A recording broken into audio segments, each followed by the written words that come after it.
কার কার বাড়িতে এরকম দুষ্টুমি করে আমাকে একটু বলো তো। আমি তো আর পাচ্ছি না, মাথা পুরো গরম হয়ে যাচ্ছে আমার। একটা কোনো কাজ করব সেটা সুস্থভাবে করতে পারবো না। দেখো আমি এখন রুটি করতে এসেছি, তো আটাটা মেখে রেখেছে, তার মধ্যে দেখো ঢাকনি দিয়ে এখন ছোটো ছোটো লুচি বানাবে। তাই জন্য কোথায় ঠেলে উঠেছে দেখো। মামা ওখানে তো উঠেছো, পড়ে যাবে না তুমি? হ্যাঁ, কি করে উঠলে তুমি? আমি কখন রুটি করব? খাবি না তো রুটিটা আজকে? হ্যাঁ, তাহলে আমি কখন করবো, তুই খাবি কখন? তাহলে তুই কি রুটিটা বানিয়ে দিবি? দেখো ও এখন রুটি বেরিয়েছে দেখো। তাহলে আমি কি রুটিটা বানাবো না, আমি চলে যাবো? হ্যাঁ, আমি চলে যাবো এখান থেকে।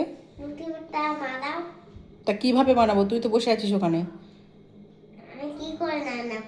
তোমাকে তো বলিনি রান্না করতে।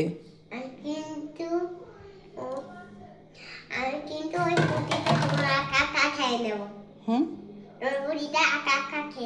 এখানে ফুটির ছবি দেওয়া আছে, ও নাকি এটা খাবে একা একা। তারপর বল, তুমি ওঠো, আমি কাজ ওরা করি নেই মা, আর দেরি হয়ে যাচ্ছে। তাই কিন্তু তোমারও খেতে দেরি হয়ে যাবে। ওঠো, উঠে পড়ো, উঠে পড়ো।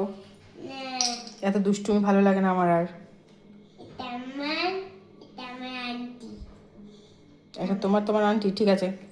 এবার আমি এটা সেট করব,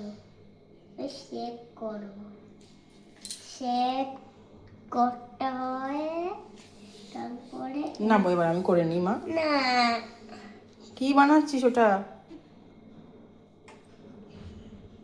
ওটা কি বানিয়েছিস? দেখো ঢাকনি দিয়ে কি সব বানাচ্ছে।